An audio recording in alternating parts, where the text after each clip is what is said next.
podcast número 8. Hoje a gente está com um convidado aqui, o convidado Cláudio Costa, né? Ele vai falar um pouquinho com a gente sobre um tema muito legal. Ele é treinador, palestrante, né, Cláudio?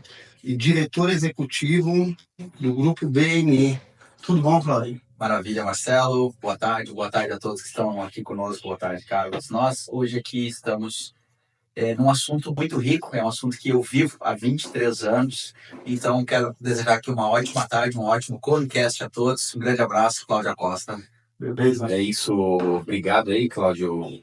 Realmente é um conteúdo muito importante. A gente se propõe aqui no podcast sempre trazer informações valiosas aí, não só para os empresários, mas também para os profissionais que estão assistindo a gente. Então, hoje aqui, o tema é o poder da palavra.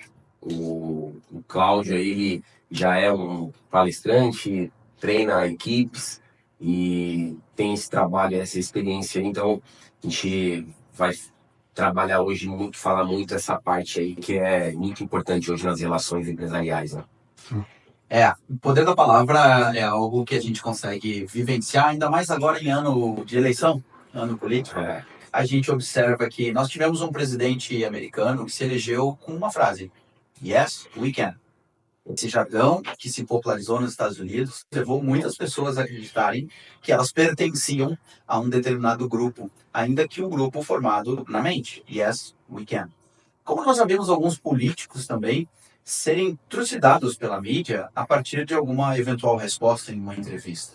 Então, o poder da palavra, ele, quando bem utilizado, leva você a patamares que os diplomas não levam. Mas, quando mal utilizado, ele também afunda você a poços que você nunca imaginou perfurar. E aí, Cláudio, como é que pegando a gancho, isso daí pode influenciar? Como é que influencia a escolha das palavras? Ela pode influenciar em a vida política, a vida pessoal, profissional?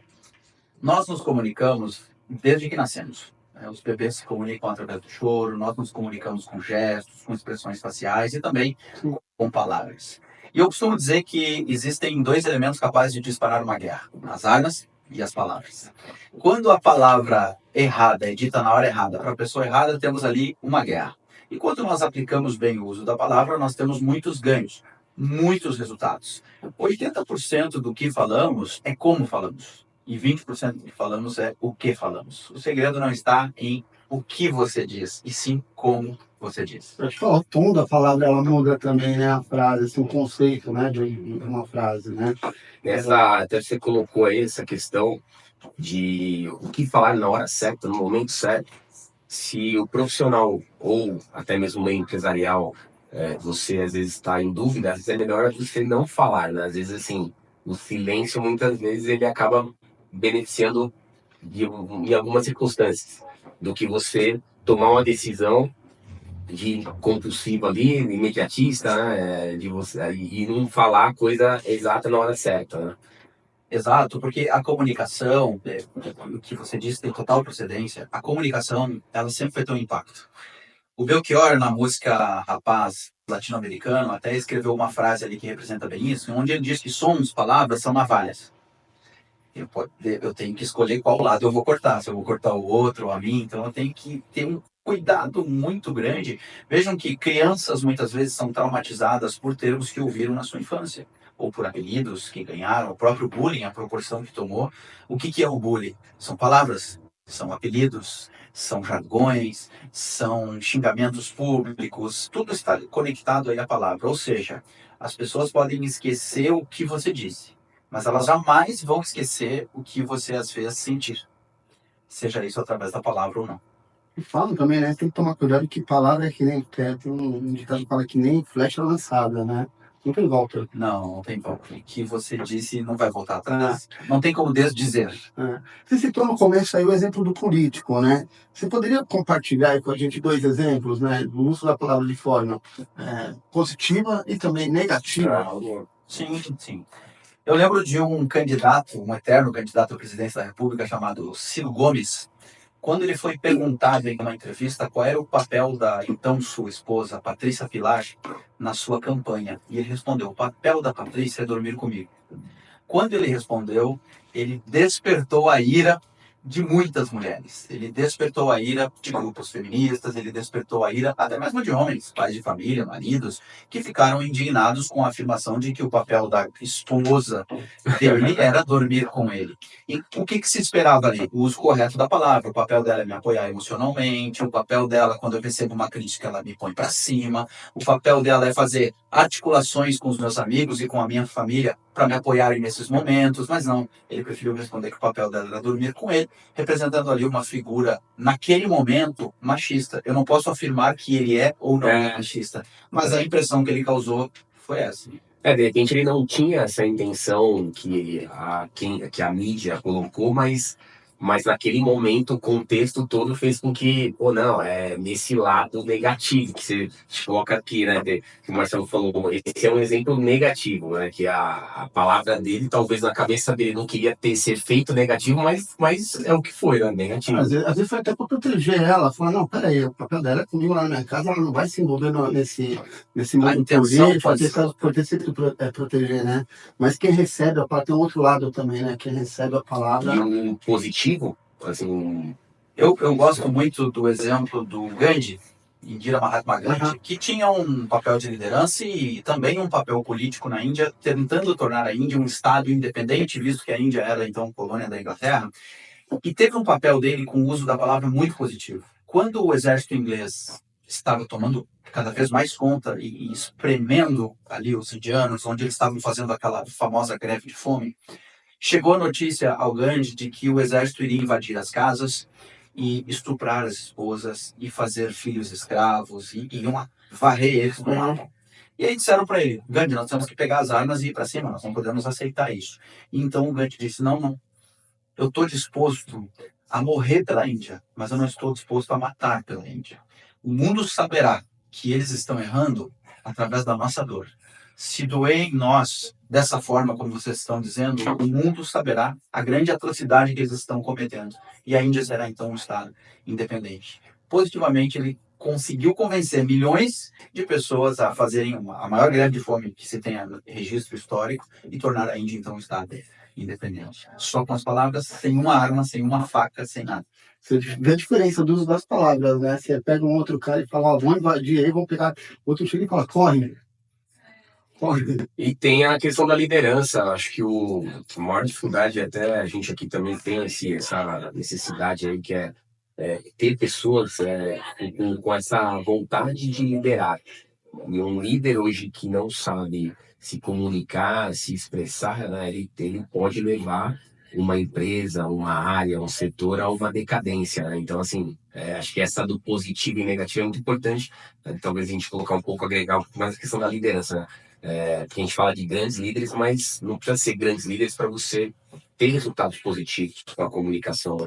Não, muito pelo contrário. A comunicação é muito mais praticada por líderes de menor porte do que pelos grandes líderes. Todos os dias, os líderes de empresas que têm 4, 5 colaboradores, eles têm desafios que, no meu humilde ponto de vista, são até maiores que o desafio de um líder que tem, às vezes, o poder econômico na mão. Ser líder de uma multinacional talvez seja mais confortável, porque eu tenho setores ao meu dispor, eu tenho verbas ao meu dispor, eu tenho todo um poderio, seja ele intelectual ou socioeconômico ali, para que eu consiga atuar.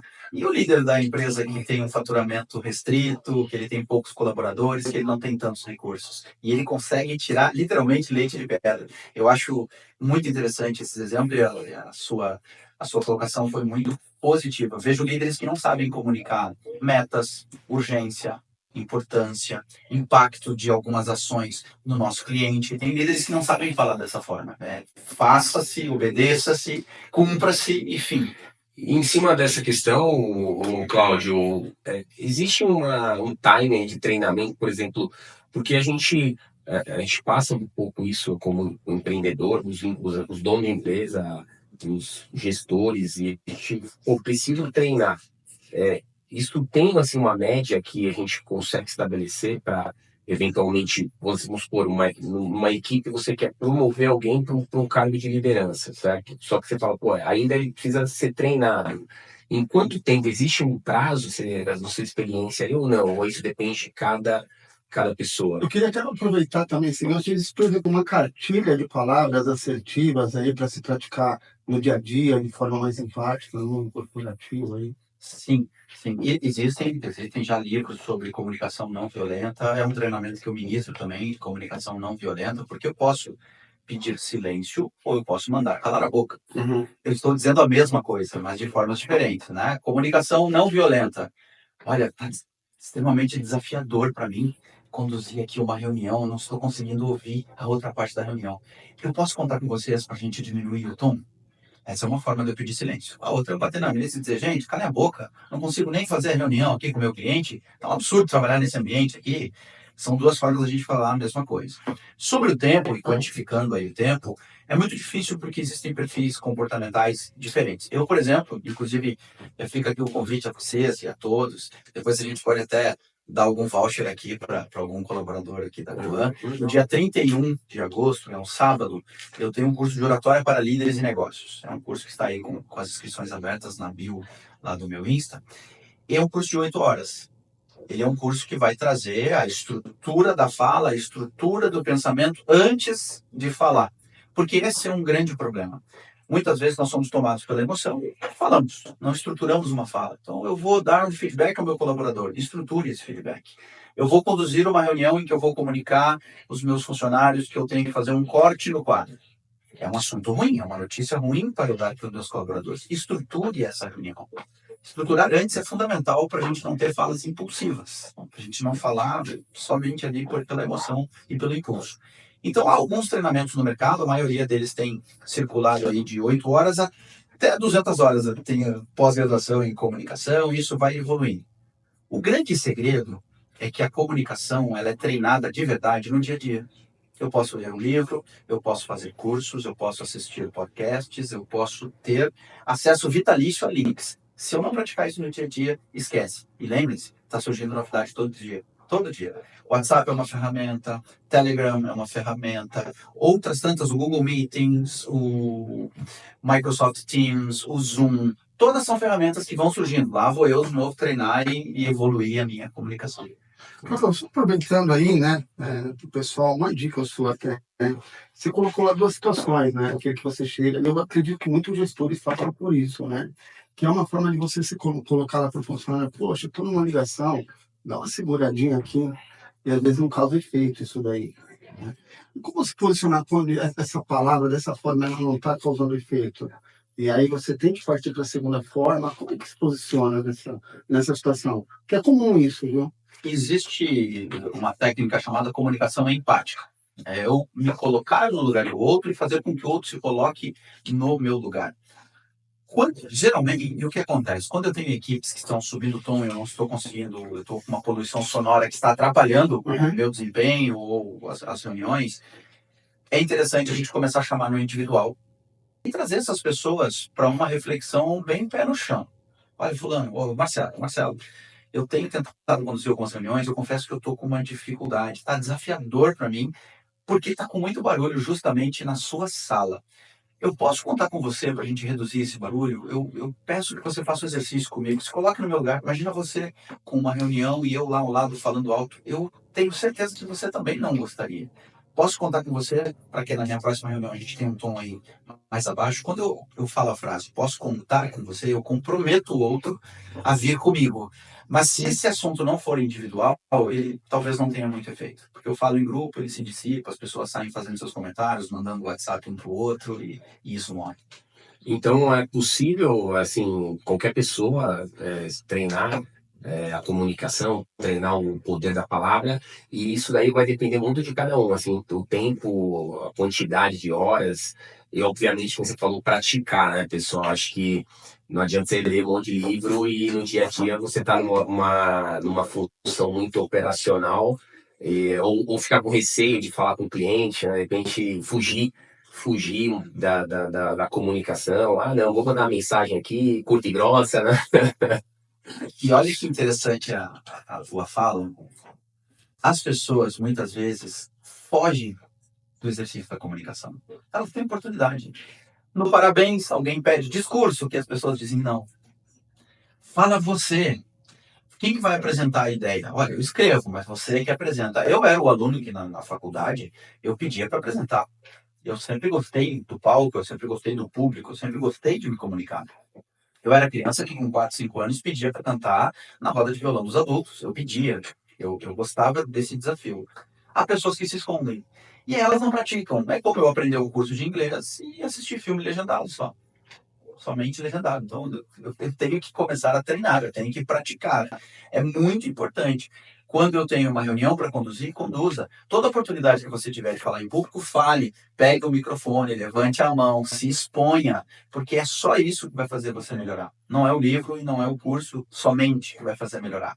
O curso ou o livro pode fazer qualquer coisa por você, menos aquilo que só você pode fazer. Show. Boa, essa daí. Depois põe nos cortes dos vídeos aí, você foi, ó. Tem alguma outra aí, Marcelo? Eu acho que em relação a isso também, né, a palavra, a gente até falou de duas maneiras, né? Existe também uma linguagem corporal. Existe. E olha que interessante, isso foi pesquisado e foi metrificado. Eu acho extremamente inteligente esse estudo. A primeira pessoa que falou sobre isso no mundo foi Aristóteles, no livro Retórica, onde ele diz que toda e qualquer mensagem tem 3 elementos: patos, etos e logos. Paixão, ética e lógica. Quando ele fala de paixão, realmente é a emoção com a qual a gente fala. É exatamente a cor. Tem um poema de um português chamado Antônio Aleixo, que eu gosto muito e que é exatamente o que você disse. Então preste atenção que vai mais um corte interessante agora. Sem que o discurso eu pedisse, ele falou e eu escutei. Gostei do que ele não disse. Do que ele disse, não gostei. Gostei do que ele não disse. Do que ele disse, não gostei. Gostei da expressão corporal, mas do que ele falou eu não gostei. 93% da nossa comunicação é o que não está sendo dito. É a minha expressão facial, é o meu corpo, são os meus gestos. Se a gente observar a criança levando um sermão da mãe, qual é a postura corporal da criança? Ela se fecha e se encolhe e ela olha para baixo, representando tristeza. E daí a expressão cabisbaixo. Olha, fulano está muito cabisbaixo hoje. Se eu perguntar a você se você está bem, e você disser, tô bem, com a mão em alguma parte do seu corpo, com uma expressão facial de dor, eu sei que não está bem. Às vezes você tem que cuidar para que a sua expressão facial não esteja contrariando as suas palavras. Os ingleses têm um ditado chamado walk the talk, que é justamente caminhe conforme o seu discurso, caminhe conforme suas palavras. E às vezes isso está desalinhado. Como eu sei que quando alguém olha muito sério para mim e diz, nós precisamos conversar, eu sei que essa frase vai fazer eu pensar em coisas que eu até não fiz. Então a expressão facial, a expressão corporal, tem até um livro intitulado O Corpo Fala, que traz essas reflexões, essas análises dessa postura comercial, dessa postura corporal. Em cima da secção corporal, coincidentemente, semana aí faleceu o Silvio Santos, que é um dos maiores ícones aí da comunicação. Uma homenagem a ele aí, de trazer ele aqui também, né? Bem nessa semana que a gente está gravando aqui o podcast. Ele tinha uma comunicação corporal fenomenal, né? O Silvio Santos era impressionante como ele tinha essa capacidade, né? De sorrir, fazer movimentos corporais, assim. E ele gostava do programa por causa disso, porque ele trabalhava muito bem isso, né? O Silvio Santos, eu até publiquei no meu feed, no Instagram, onde eu digo que ninguém, absolutamente ninguém, foi tão universal na sua comunicação quanto o Silvio Santos. Ele conseguia comunicar com a criança, com o idoso, com o pai, com a mãe, com o bisavô. Ele pega uma geração inteira de uma família e ele conseguia se comunicar com essas pessoas. O sorriso dele, o momento que ele fechava mais o semblante, gesticulando com as mãos, convidando as pessoas a participarem. Então, realmente, ele foi, para mim, no meu humilde ponto de vista aqui, e eu que estudo muito a comunicação, para mim ele foi o maior comunicador, superando aí Chacrinha, superando aí o Fausto Silva, o Faustão, que ficou muito tempo na TV também. E foi assim, quem mais ganhou dinheiro com comunicação, com o microfone na mão, no Brasil, alguém ganhou mais dinheiro que o Silvio Santos? Eu desafio. Ninguém. Verdade. Palavras, né? Poxa, às vezes você tá, e às vezes você tá num momento, né? E a pessoa às vezes te fala uma palavra que ela não seria bem aquilo, a gente até comentou, e aquilo acaba te magoando. Você pega aquilo que tá te chateando, isso acaba te chateando, né? Uma vez uma psicóloga, ela falou, poxa, a pessoa falou aquilo, mas vai de como você recebe e tal, né? Então, às vezes, pô, você pega, a pessoa falou uma coisa que ela tem que falar para você, ela não quis te magoar, e você acaba levando aquilo e criando uma mágoa, né? Você vê que as palavras têm esse poder também de causar mágoa e também de reverter, de curar, animar uma pessoa? Como que funciona isso na prática? Sim, as palavras têm esse poder, né? As palavras ditas de uma forma agressiva, eu costumo dizer que tudo está muito mais conectado à intenção. Eu sei, por exemplo, que às vezes na minha infância que a minha mãe disse alguma coisa, de repente ela não queria dizer aquilo porque ninguém ama mais a gente do que a própria mãe ou o próprio pai, né? E eu sabia que aquilo era da boca para fora, né? Quando, por exemplo, quando a mãe diz para o filho assim, se eu te pegar, eu vou te matar, menino. A gente sabe que a mãe não vai matar. Eu faço isso. Então, Eu faço. essa é uma afirmativa que não dói. Essa é uma afirmativa que não magoa e é uma afirmativa que não dói. O filho sabe que a mãe mata por ele, mas não mata ele. A gente sabe disso. Agora, quando a intenção ela é sentida no olhar, no tom de voz, ela vai magoar mesmo. A palavra tem o poder de magoar, de machucar e até de traumatizar. Até de traumatizar. Teve uma novela que passou na Rede Globo que tinha um personagem que era do Juliano Casarré, se não me engano, que ele era um jogador de futebol e toda vez que ele ia bater um pênalti, alguém chegava no ouvido dele lá e falava o apelido de infância que ele tinha. E o apelido era Chupetinha. Só dizia Chupetinha no ouvido dele. E ele errava. O personagem representava um adulto que foi traumatizado por um apelido e toda vez que dizia isso no ouvido dele, ele errava. Então, sim, a palavra tem. Há quem diga que o Zinedine Zidane, o grande craque da França, deu uma cabeçada no outro jogador após ouvir alguma palavra referente à irmã dele.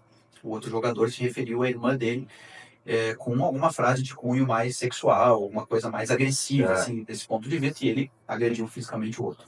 Por outro lado, a palavra cura. Veja o poder das religiões, em que elas se valem de nada mais do que a palavra. Não há. O que estabelece ali a relação dos fiéis com uma determinada igreja? A palavra. A forma, qual foi a forma que a Igreja Católica achou, por exemplo, para resgatar muitos fiéis? Foi com a era Padre Marcelo Rossi. Nunca se teve cultos e missas tão lotadas quanto na era dele, que trouxe o quê? A música, a palavra musicada. Se a gente for parar para olhar algumas religiões de matriz mais evangélica, de origem mais evangélica, o poder da oratória dos pastores é gigantesco. No uso da inflexão. Se a gente tem até propaganda de rádio, em que a gente não vê o locutor, a gente só ouve, trazendo os fiéis. Uma me chamava muita atenção, uma determinada igreja, a qual eu vou me furtar de citar o nome, mas eu estava ouvindo o rádio um dia, e eu achei interessante que ele batia em situações que é muito comum para todo mundo. Então, dizia, se você está cansado, se você está brigando com todo mundo, se você não anda dormindo bem, se você anda tomando remédio para dormir e tal, venha para a sessão do descarrego e tal. Então, alguma coisa muito mais ligada à palavra, que é o poder de persuasão e influência. Qual é a maior tradição da história dos seres humanos em relação à comunicação? Contar histórias. Contar histórias ao redor do fogo, contar histórias para dormir, me conte uma história, os livros são histórias, filmes são histórias, nós somos apaixonados por histórias. Então, sim, a palavra magoa e cura, na mesma proporção. Legal. Cláudio, existe assim, quais são os erros mais comuns assim que as pessoas cometem ao se comunicar e qual a maneira de evitá-los, esses erros? Erro número 1, não ter objetivo de comunicação. Esse é o erro número 1. Vai para uma reunião, não tem uma pauta, não tem horário, tem horário para iniciar, mas não tem para terminar. Não ter objetivo é o começo do fracasso. Ninguém planeja fracassar. Essas pessoas fracassam por não planejar. Então eu não planejo um feedback. Na hora ali eu vou inventar alguma coisa. E o outro vai perceber que eu estou inventando alguma coisa, porque eu não estou planejado para aquilo. Vou apresentar uma proposta comercial. Até que ponto eu posso descer com desconto? O que é vantajoso para mim? O que não é? Qual é o meu teto? Qual é o meu piso? Quanto tempo tem que durar essa reunião? Qual vai ser o momento, a frase gatilho para eu abortar a missão? Se eu perceber que meu cliente está no celular o tempo todo, que ele não está me dando atenção, é melhor eu marcar uma reunião outro dia. Então eu tenho que planejar, fazer esse script, senão isso não vai funcionar. Esse é o erro número 1. O erro número 2 é que a maioria da população brasileira não lê. E como as pessoas não leem, elas acabam tendo um conteúdo mais prejudicado, um conteúdo menos denso. E elas cometem muitos erros. E erros de português, eles estão pesando mais do que currículo na hora de um recrutamento de seleção. Tem uma plataforma de encontros, uma plataforma de relacionamento chamada Tinder, em que a CEO andou falando em algum meio de comunicação que os erros de português é um dos maiores índices de cancelamento de encontros. Mesmo que digitados ali, os erros de grafia, os erros de gramática, os erros de português, eles impactam. As pessoas desistem de encontrar outra pelo me liga. A pessoa fala na beijo, ó, me liga, acabou, né? Vou fazer só um comentário aqui, né? A gente faz processo de seleção aqui, né? No Fábio, né? E a gente já chegou a pegar currículo aqui para determinada vaga, que a gente já excluiu o currículo de cara por erros do português. Se a pessoa não cuida do seu próprio currículo. Apresentação inicial dela aí, né? E contabilidade é uma área que prescinde muita confiança com o cliente. O cliente ele vai confiar. Imagina ele receber um e-mail cheio de erros. Ele começa a desconfiar. Sim. E isso causa um problema. Se você não tem zelo naquele primeiro contato e mandar uma proposta comercial e apresentar um currículo, aquilo pode mostrar um pouco de você, né? A palavra pode mostrar um pouco de você também, é isso, não? Pode muito. O currículo te representa quando você não está lá. O seu currículo é o seu representante, o seu Instagram é o seu representante. Hoje o Instagram é um cartão de visitas. As pessoas pedem o Insta. Me manda o Insta, manda o link do Insta que eu quero dar uma olhada. E nós publicamos conteúdo em redes sociais, seja o LinkedIn, Instagram, entre outras aí. As pessoas vão olhar o site da empresa, as pessoas vão...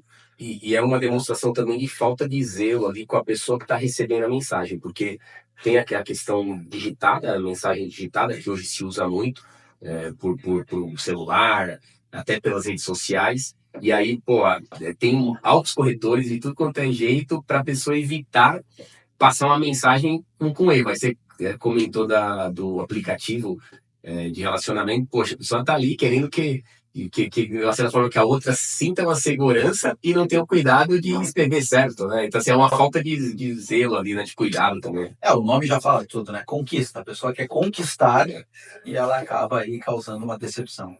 Mas você vê, Cláudio, hoje é meio que comum até, né? No dia a dia. A gente trabalha tem uns funcionários aqui, o pessoal é bem jovem, né? Uma faixa etária 18, 20 anos. Eu tenho um filho de 20 anos, né? E às vezes conversando com ele, uma vez ele colocou para mim no WhatsApp, SLK. Eu falei, o que é isso, né, cara? É ser louco. Isso é louco. É louco. É uma gíria. Então hoje parece que o pessoal está criando, né? Uma cidade aí, está criando uma linguagem paralelo, né? Como é que você enxerga isso daí, cara?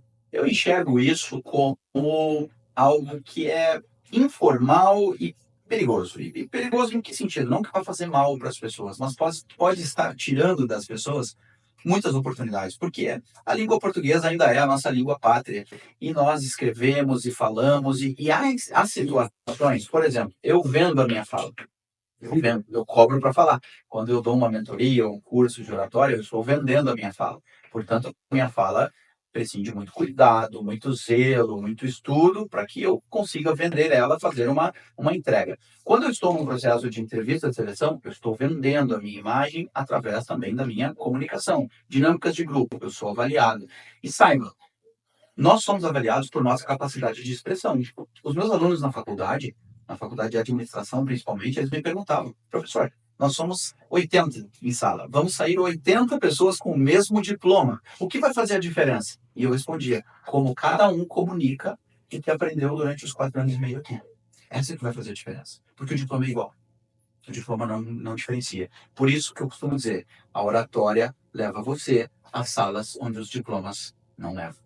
E tem a ver com a questão dos erros aí, tem a ver com a administração, né? Que é planejamento, a fala precisa ser planejada. Então, se o cara está se formando em administração e não sabe planejar a fala, pronto, como que vai ser um bom administrador, né? Exato, eu vejo pessoas se prepararem para esses momentos e terem muito sucesso. Estudar o site da empresa a qual ele está se candidatando, entender qual é o perfil de cliente que aquela empresa busca, que produtos ou serviços ela oferece para o mercado. Ele já vai mais ambientado, a gente chama isso de contexto.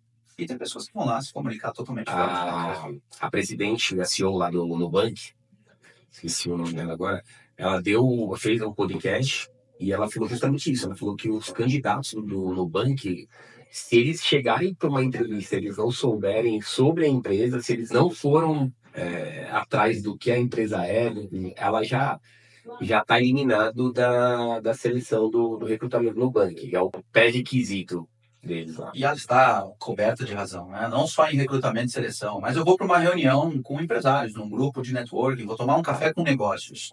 Qual é o contexto? Como está a economia atualmente? Estamos em um ano político. Eu tenho que entender o contexto. Eu não vou falar de política, eu também não gosto de falar em política, mas eu preciso saber em qual cenário e contexto nós estamos inseridos, até para eu não ficar um peixe fora d'água ali, falando de assuntos aleatórios que talvez não venham ao encontro ali do interesse dessas pessoas. Isso. Legal. Fábio, para finalizar aqui, que conselho você deixa aí para as pessoas que querem melhorar a fala, a comunicação? O conselho número 1, que eu vou dar 3 conselhos. Vou dar 3 Boa, conselhos melhor. para as pessoas. O conselho número 1, leia. Leia muito, o máximo que puder. Se você colocar uma meta de 10 páginas por dia, você consegue. Leia. Leia artigos, leia livros, ao seu gosto. Livre, qualquer tema, mas leia. Leia porque os livros passaram por uma revisão ortográfica e eles vão melhorar naturalmente a sua escrita, o seu vocabulário e a sua fala. Esses 3 pontos serão melhorados aí pela leitura. Então, leia e recheie muito o seu conteúdo. O segundo ponto é estude, faça cursos de oratória, busque se aprimorar, porque ela é uma habilidade que cada vez mais vai ser solicitada. Na Grécia Antiga se falava em oratória e continua se falando e vai continuar se falando ainda. Ah, mas é inteligência artificial. Realmente, se você não treinar e não estudar, a inteligência artificial vai tirar você do mercado. E o conselho número 3, não fuja das oportunidades. A oportunidade é como se fosse uma deusa da sorte, careca, com um punhadinho de cabelo apenas. Quando ela chegar perto, você tem que agarrar aquele punhadinho, senão ela vai passar. Ela vai passar. Não fuja das oportunidades. Está no parabéns? Discurse. Está na reunião? Fale, levante a mão e fale. Está na faculdade? Apresente o trabalho, mas não fuja das oportunidades. A prática do dia a dia vai trazer a sua tão sonhada perfeição na comunicação. É você melhorando, né? Começando aos poucos, né? Que nem você falou, no parabéns, né? Se preparando para uma reunião e aí a coisa vai evoluindo. Se for da prática, nem que seja com o próprio celular. Uma vez me falaram, um treinador também de comunicação, falou, ó, cara, põe o celular e pratica com o celular, sabe? E sozinho, assim, você também tem essa possibilidade também, né? De repente fazer esse treinamento solo, né? É fundamental porque nós temos aí um recurso tão disponível que está na palma da nossa mão, que é o telefone celular. Eu só quero fazer um alerta. Não se compare a ninguém. O maior ladrão de felicidade hoje em dia é a comparação. As pessoas às vezes dizem para mim assim, Cláudio, eu quero muito falar que nem você. Quero muito dar um treinamento ou uma palestra que nem você. E eu digo para essas pessoas, eu lamento frustrá-lo ou frustrá-la, mas você nunca vai falar que nem eu. Só que eu vou te contar um segredo. Eu também nunca vou falar que nem você. Porque você é você e eu sou eu. Quanto melhor eu sou hoje do que eu era ontem. Essa é a reflexão que a gente tem que fazer. E aí o celular é uma brilhante ferramenta, porque eu vou me filmar e me analisar. Ninguém melhor que você para saber onde você acertou e onde você errou. Faça isso a exaustão e você vai melhorar muito a sua comunicação. Legal. Perfeito. Nossa, realmente foi um prazerzão mesmo. Acho que ajudou demais. É um tema fortíssimo. Você falou desde a época antes de Cristo, lá da Grécia, até tá cada vez mais. Inclusive, a tecnologia hoje, antigamente as pessoas ficavam muito nas empresas na parte operacional e hoje a tecnologia está direcionando para a parte de comunicação. Então, agora vamos atender o cliente, realmente vamos fazer um trabalho mais de direcionamento, aí vem a comunicação, né? Então, com toda essa questão de evolução tecnológica, etc., foi um tema maravilhoso aí. Obrigado aí por ter aceito aí. Eu que agradeço o convite, a acolhida aqui do Grupo Coan, no Coancast. Adorei estar aqui com vocês e convido a todos aí para seguirem lá no Instagram, @CláudioAcostaOficial. Tem muito conteúdo sobre oratória e comunicação. Um grande abraço e contem comigo. Até sempre. Valeu, pessoal. Obrigado, viu? Obrigado. Obrigado, Fábio. Valeu.